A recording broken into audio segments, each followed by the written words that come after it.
ของเล่นชิ้นใหญ่แต่อยากได้คุณพ่อคนเดิมที่แข็งแรงกลับมาค่ะ30 กรกฎาคมนี้วันเข้าพรรษาและวันงดดื่มสุราแห่งชาติร่วมลดละเลิกเหล้าเข้าพรรษาคืนความสุขให้คนที่คุณรักโทรฟรี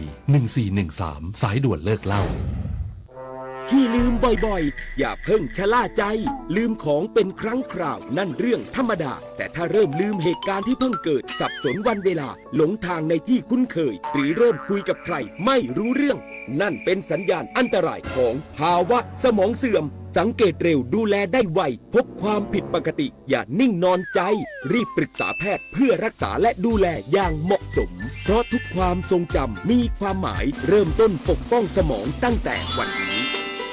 รัฐมนตรีว่าการกระทรวงทรัพยากรธรรมชาติและสิ่งแวดล้อมเปิดโรงทานกว่า200ซุ้มถวายเป็นพระราชกุศลเนื่องในโอกาสวันเฉลิมพระชนมพรรษา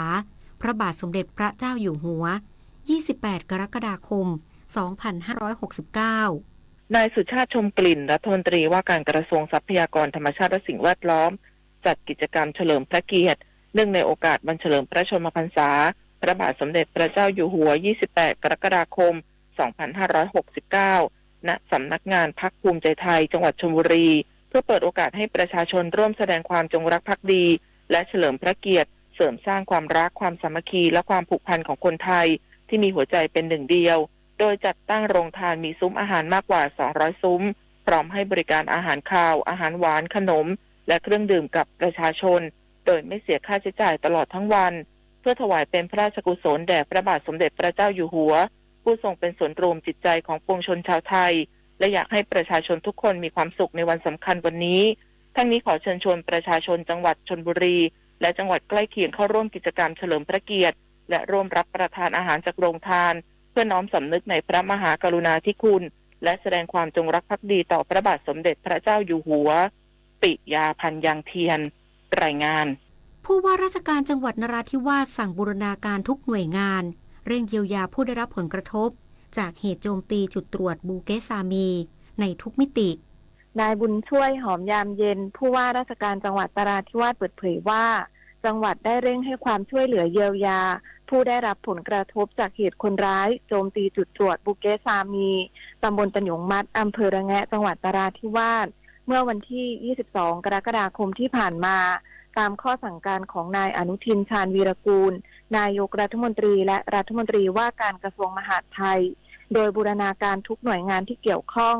เข้าดำเนินการช่วยเหลืออย่างเร่งด่วนโดยเหตุดังกล่าวส่งผลให้ทหารพรานสังกัดหน่วยเฉพาะกิจกรมทหารพรานที่ 45 เสียชีวิต 5 นายได้มอบเงินช่วยเหลือเยียวยารายละ 500,000 บาทหลังวันเกิดเหตุเป็นที่เรียบร้อยแล้ว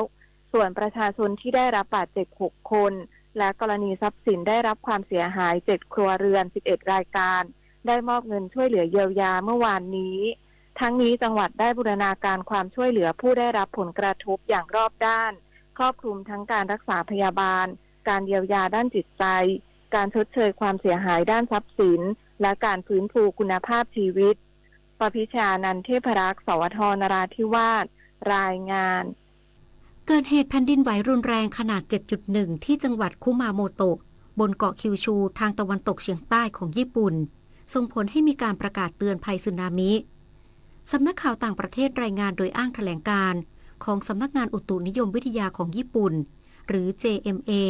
ที่ระบุว่าเกิดเหตุแผ่นดินไหวรุนแรงขนาด 7.1 ที่จังหวัดคุมาโมโตะบนเกาะคิวชู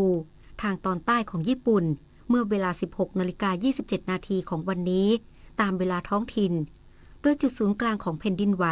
อยู่ที่ระดับความลึกประมาณ 10 กิโลเมตรส่งผลให้มีการประกาศเตือนภัยคลื่นสึนามิที่มีความสูงถึง 1 เมตรบริเวณชายฝั่งทะเลอาริอาเกะและทะเลยาสึชิโร่โดย JMA ขอความร่วมมือให้ประชาชนในพื้นที่เสี่ยงอพยพขึ้นที่สูงเพื่อความปลอดภัยขณะที่รัฐบาลญี่ปุ่นเปิดเผยว่าแผ่นดินไหวในครั้งนี้ส่งผลให้มีผู้ได้รับบาดเจ็บจำนวนมากและอาคารหลายแห่งได้รับความเสียหายนอกจากนี้เหตุภัยพิบัติดังกล่าวทำให้ประชาชนราว 45,600 ครัวเรือนในจังหวัดคุมาโมโตะไม่มีไฟฟ้าใช้รู้ปิดรู้ใช้ร่วมใจประหยัดพลังงานจบข่าวทิติมาอินกล่ำอ่านรับฟังข่าวครั้งต่อไปเวลา 19 นาฬิกาค่ะ ติดตามข่าวที่นำเสนอไปแล้วได้ที่ www.thainews.prd.go.th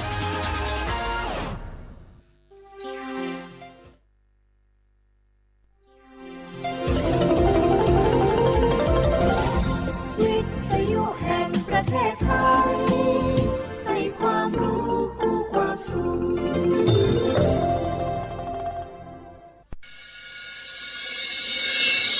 สถานีวิทยุกระจายเสียงแห่งประเทศไทยจังหวัดเชียงใหม่ AM 1476 กิโลเฮิรตซ์สถานีวิทยุภาคภาษาชาติพันธุ์แห่งเดียวในประเทศไทยที่มีความทันสมัยเชื่อถือได้สร้างอัตลักษณ์กลุ่มชาติพันธุ์สู่สากล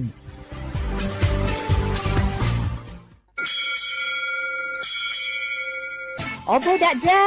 โอเบชเปอร์ เหมือนสุนคา พอกว่า ย้อจง ตัวดูธรรมา สถานีวิทยุภาษาชาติพันธุ์แห่งเดียวในประเทศไทย ทันสมัยเชื่อถือได้ แล้วพบกันที่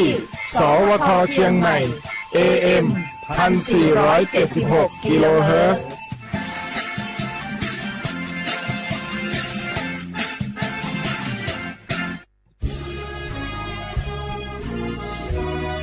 พระบารมีปกเกล้าเพื่อปวงชนชาวไทย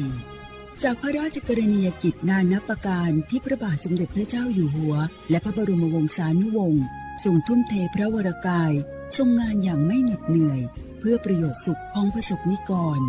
จากโครงการหลวงสู่การพัฒนาแหล่งน้ำส่งเสริมการศึกษาและด้านสาธารณสุขที่มุ่งเน้นการพึ่งพาตนเองและการพัฒนาอย่างยั่งยืนทุกย่างพระบาทคือการทรงงานทุกพระราชดำริคือพลังแห่งการพัฒนาเพราะประชาชนคือหัวใจของแผ่นดินร่วมเสริมสร้างความรักในสถาบันหลักของชาติโดยสำนักงานประชาสัมพันธ์ที่ 3 กรมประชาสัมพันธ์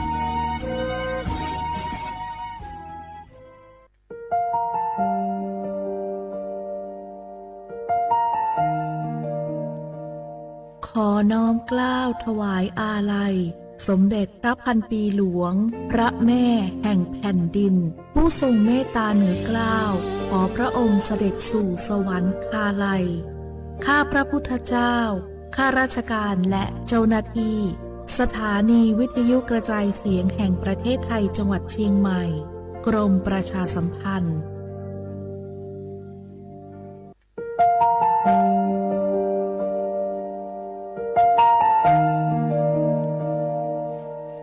一种梦，莫给豆沙，cứ nạ văn giữa thái từ thi chua, tao cho bé suốt lâu chơi lâu. Lúc suốt豆沙lùm đầu, bé hãy nên mong.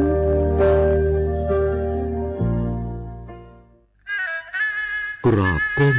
บังคมบาทปิยราชธิดาพระเสด็จสู่ฟ้าปวงประชาร่ำให้ครวญนานาพระกรณียกิจในดวงจิตทวินหวนทุกเร้าเศร้าในสวงพระคือดวงใจไทย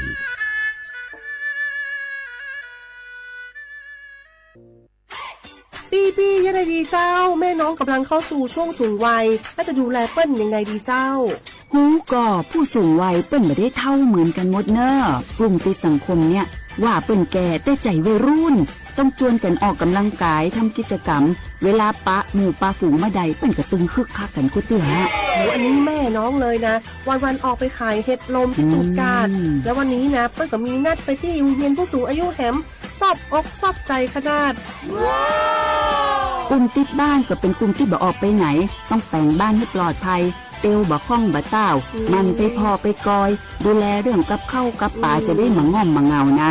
ส่วนกลุ่มสุดท้ายกลุ่มติดเตียงก็ต้องพอต้องกอยบ่ฮื้อลำหูลำตาตึงพลิกตัวทำความสะอาดดูแลอาหารยุกยาและต้องใส่ใจเรื่องของความรู้สึกบ่ฮื้อเปิ้นรู้สึกว่าโดดเดี่ยวฟังจะอี้ค่อยสบายใจเลยเจ้าขอบคุณนักๆเจ้าพี่เดี๋ยวน้องจะปิ๊กไปดูแลแม่ก่อนเด้อเจ้าแล้วจะไปลืมปานแม่ไปตรวจสุขภาพประจำปีตัวเนอะเจ้า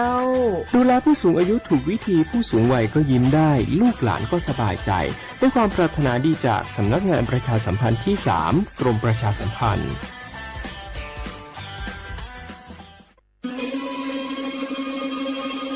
ก้าวสำคัญมาถึงแล้วเจียงใหม่นครหลวงของล้านนาสู่การเป็นมรดกโลกต่างวัฒนธรรมขององค์การยูเนสโกเมืองที่ยังมีชีวิตและมีประชาชนอาศัยอยู่ร่วมกันวันที่ 3-8 สิงหาคม 2569 นี้สภาการโบราณสถานระหว่างประเทศจะลงพื้นที่ตรวจความพร้อมจังหวัดเจียงใหม่ขอเชิญชวนภาครัฐเอกชนและพี่น้องชาวเจียงใหม่ทุกคนมาร่วมแรงร่วมใจพัฒนาปรับปรุงพื้นที่ทั้ง5ประตู4แจ่งตามแนวคูเมืองและ7วัดสำคัญวัดเจียงมั่นวัดพระสิงห์วัดเจดีย์หลวงวัดพระธาตุดอยสุเทพวัดสวนดอกวัด7ยอดและวัดอุโมงค์ช่วยกันดูแลให้สะอาดงดงามคงคุณค่าสถาปัตยกรรมดั้งเดิมเพื่อต้อนรับการตรวจครั้งสำคัญนี้ร่วมกันร่วมสนับสนุนเจียงใหม่สู่เมืองมรดกโลกต่างวัฒนธรรมโดยสวท.เจียงใหม่สำนักงานประชาสัมพันธ์ที่3กรมประชาสัมพันธ์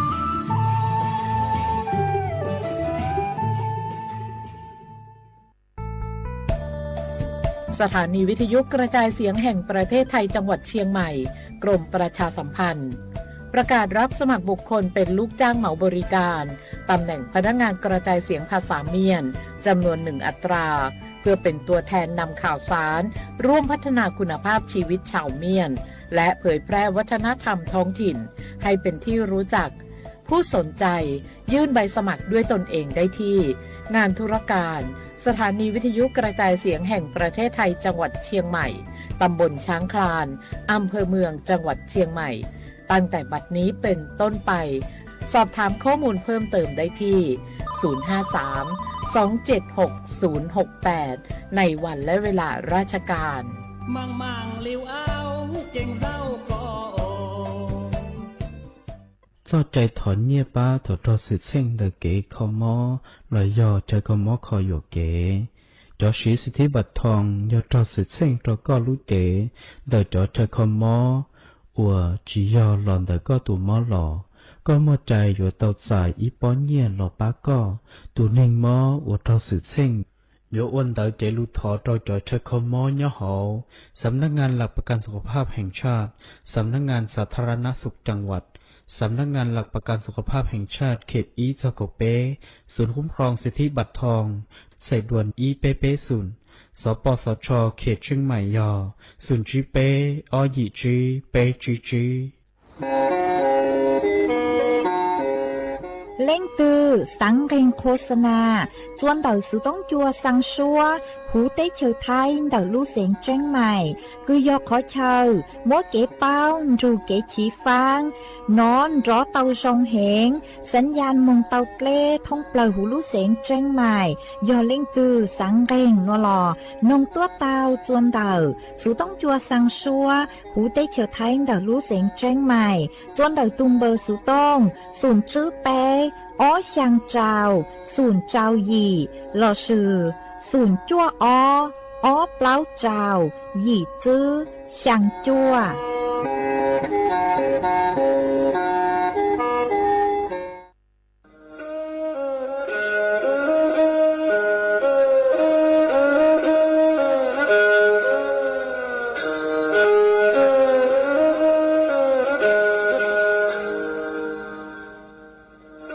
ดาวนัวสูต้องจัวสังชัวหูติเฉาไทยดาวลูกเสียงเจงใหม่ลูกชื่อเหอฮาลูมงอีนูไปหาอ้อจายังเฉินจูไปหาเถ่าชื่อเหอจื้อเต็งจูเจ้าเต็งยังเจ้าดูไปหาเถ่าชื่อเหอเก่าย่างเต็งจูเก่าหยี่เต็งช่างเต่าเดาช่าง AM เกอีเชงเปล่าปัวช่างเจ้าเจ้ากิโลเฮิรตซ์เดาหนัวมงย่อไปลูมงชวดเหล่าชอกางนงเต้า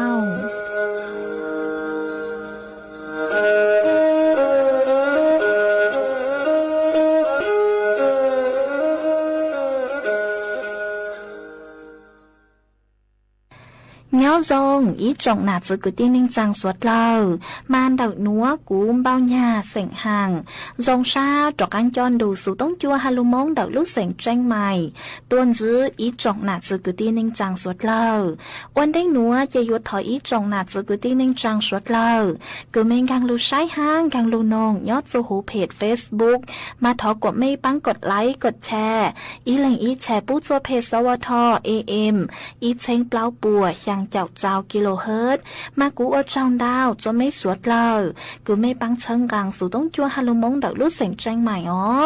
เอนูนัวเจกูหวังฮัจยาชาหาตาไม่สวดเลยอยู่ลุงรูกูย่ออวพงยืเถ่าปีมองจู่จัวเถ่าสาวมาอ้วนได้หนัวเจกูยศช่างเต่าจัวไม่สวดเลยเต่าเป้าหาตานูนัวเจกูจัวเกาลูกชัวจัวไม่สวดเลยเต่าหนอซื้ออ๋อย่อหาตาเล่งตือมั่วสูเจ๋งแจ้งกลางจือนัวลอไม่ดาวสู่ต้องมองสุนชาไม่วิย่อหาตากูชื่อย่อจวนดักสู่ต้องจัวเลยเจยัวจือมั่วเล่งตือลูกใจไม่เลยสู่ต้องเจกูช่างเต่าจัวไม่สวดเลยเต่าเป้าเลยหนัวเอจวนจือหนัวเจไปสวดเลยมองกงกีหล่อใจอ้วกีจวนจือมอง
ส่วนจื้อหนัวเจกุยมัวอีร่างลูเป้าคือหาจูจอสุดเช่งได้เถาคือมวดเลยยังจอลูถังจัวไปสวดเล่าเตาเป้า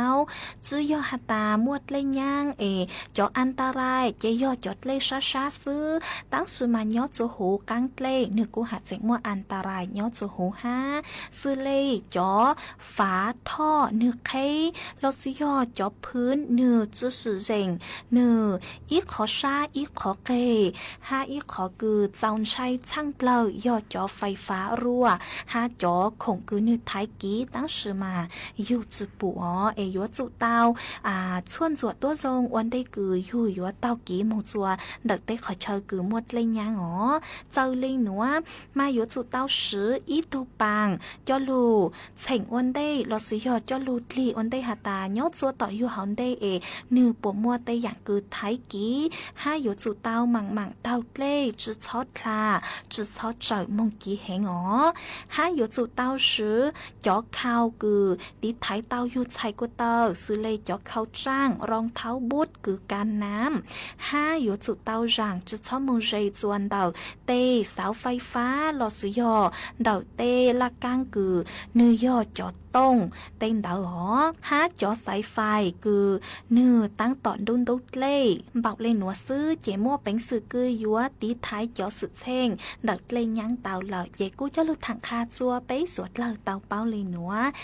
จวนซื้อหนัวเจไปสวดเหล่าจอกกังงงกงกี้รอใจอ้วกี้เตา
ทั่วเรา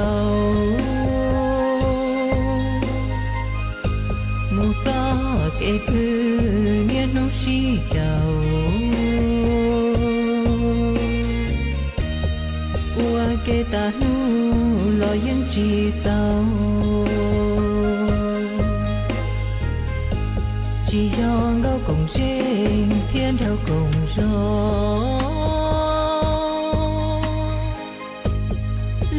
你是让人家当，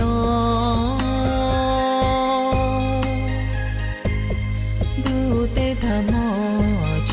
đàn đu có lo hay lu cụ lo hay cho ni si po si rõ nhỏ hậu lu phong có lo hay rong cụ lo hay mò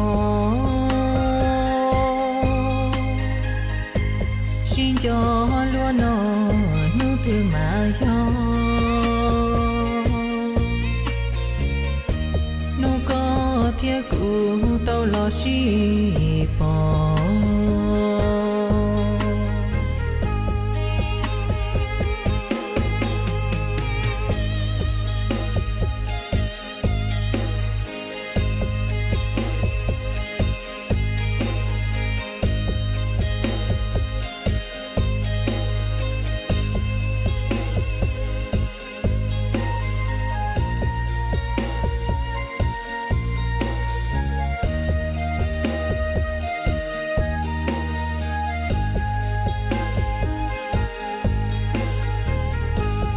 chào xua nu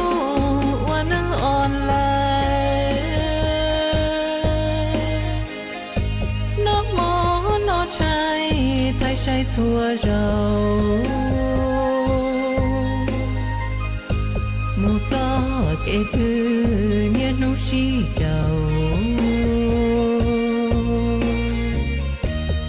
qua kể ta nu lo yên chi giàu chỉ do ngâu cùng trên thiên theo cùng gió lo ni chỉ rõ lên chia to du tê thà mò chỉ tua đàn du con lo hay lu cụ lo hay cho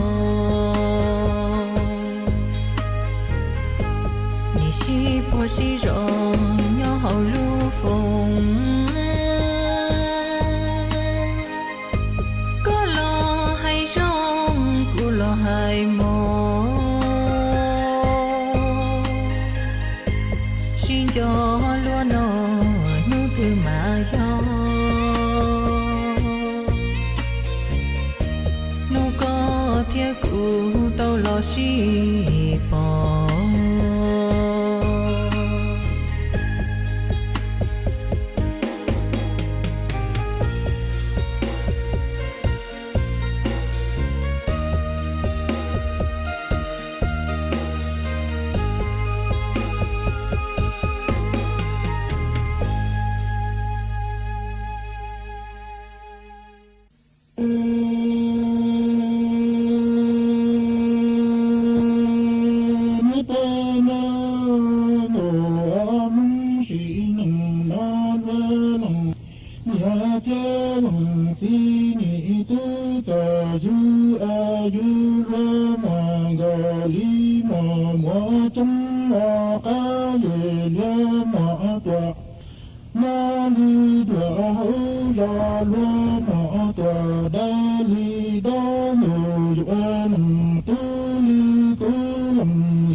Hãy subscribe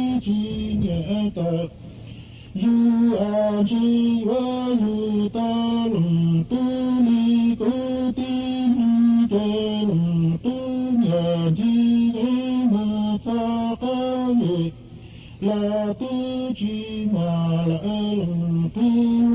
an ya ji li ne mu sa la tu chi ma la long ma tu ta ni mu shi na wa ma ga li ma ma tum ma ya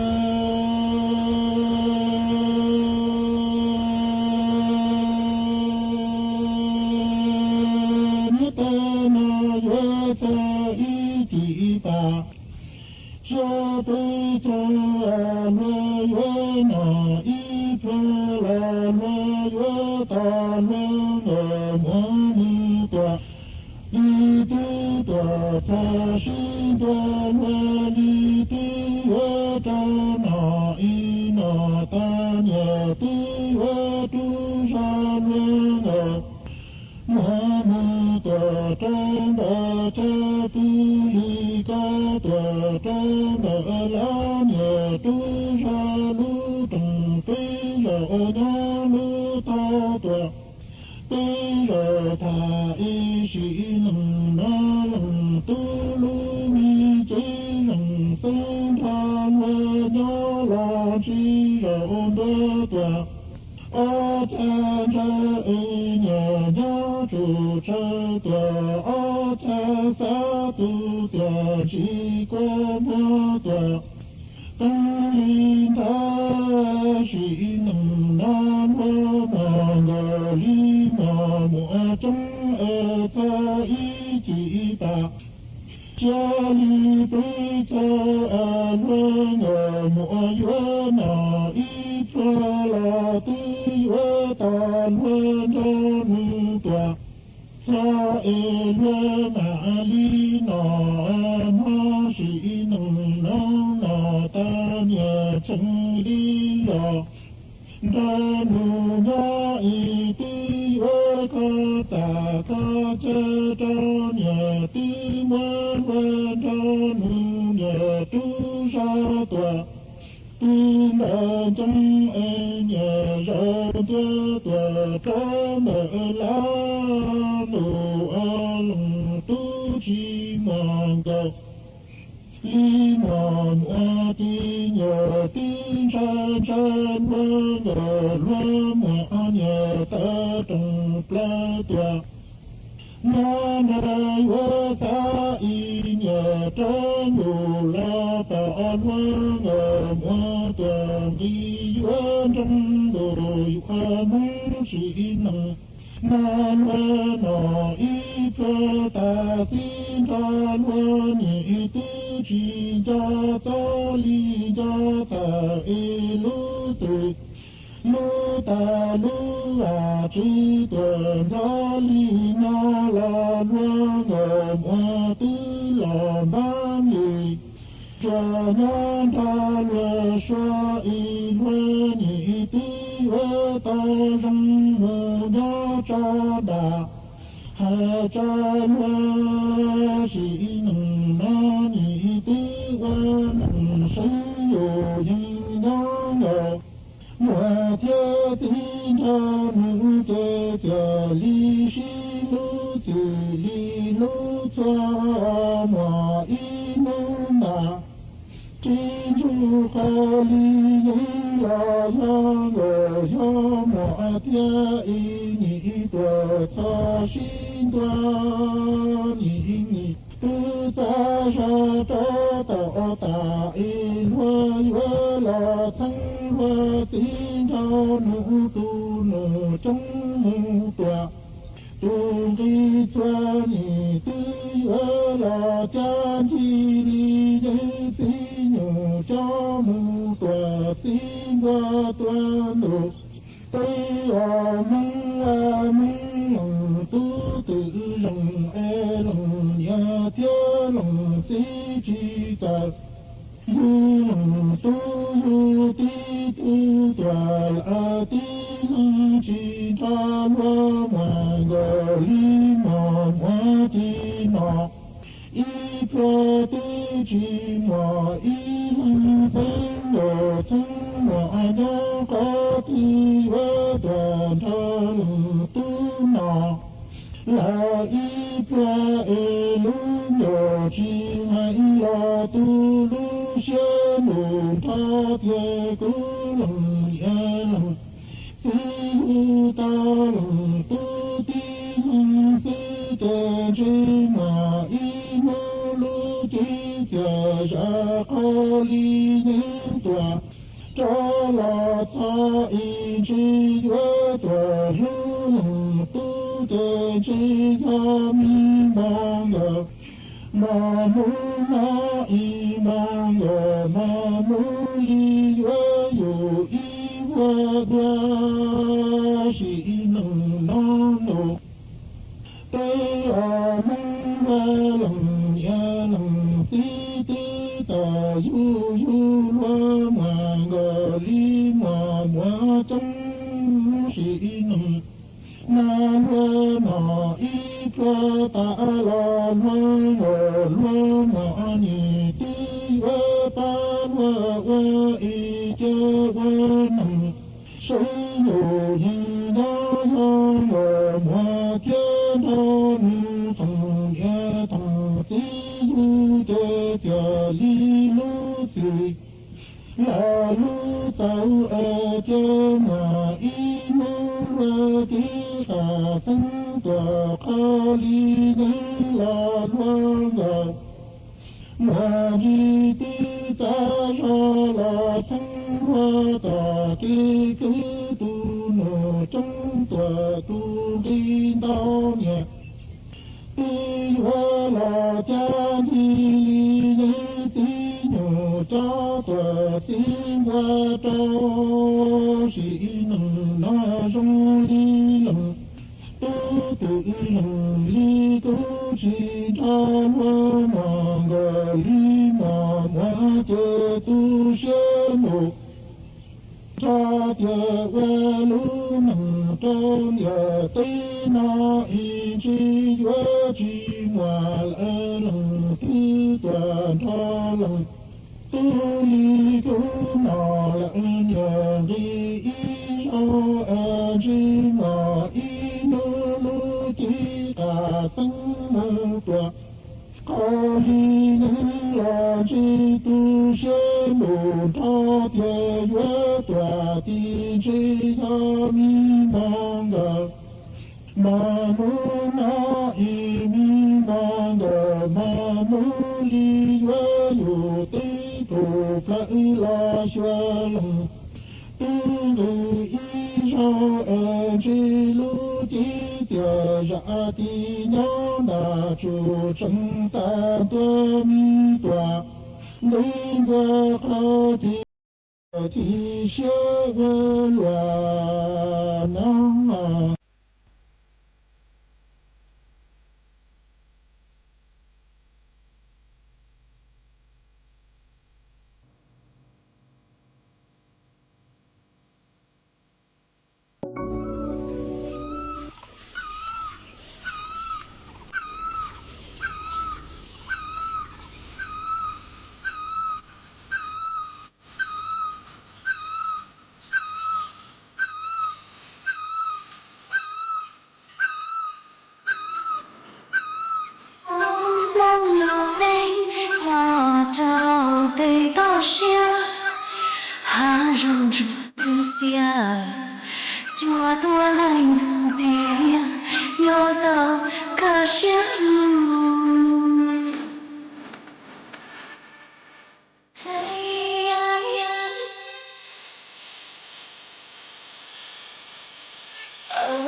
chỉ mùa nhà mùa cùng nó về mùa chiều 我走，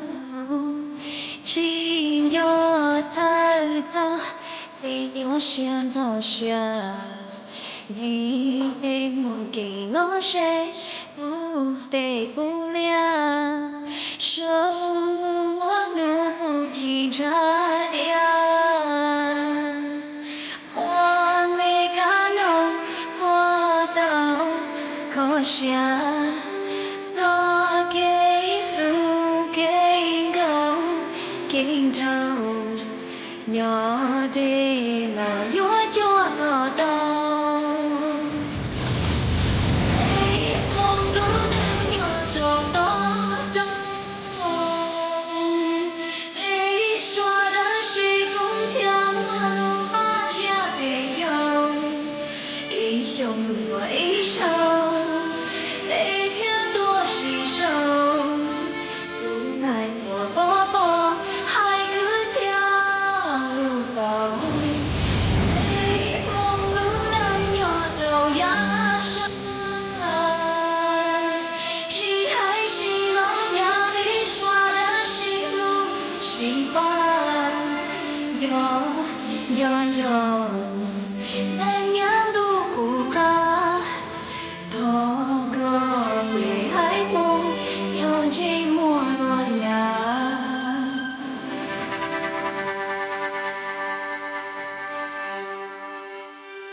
懂多想，真样样梦得做得地，得都给真等的灯花，怎个老干了死里落。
ý trong nà giữ của tin nên trong suốt lờ lúc sư hỏi yếu tăng lờ dây cũ ở trong đau cho mấy suốt lờ cứ mấy băng chân gàng sự tống chua hà lưu mong đợi lúc sành tranh mày hà mấy cô lùn thu của nhỏ ủa phong dư thảo bí lù chua chua thảo sao lúc sư hỏi yếu tăng lờ dây của yếu sao sự tống chua chơi cha lên nó lờ sư bây lên mảng cho căng lù xuân rứt lùa chua thảo lúc sư hỏi chứ tính chu trao tính ha cậu giang tính chu cậu dị tính nhỏ chùa chùa chùa nu em nu nua dây yếu sao số tông chùa chơi cha lên nó lợi sư thọ chùa quả mấy chùa chùa lên chùa tù chuẩn dư chùa kín nó căng nhỏ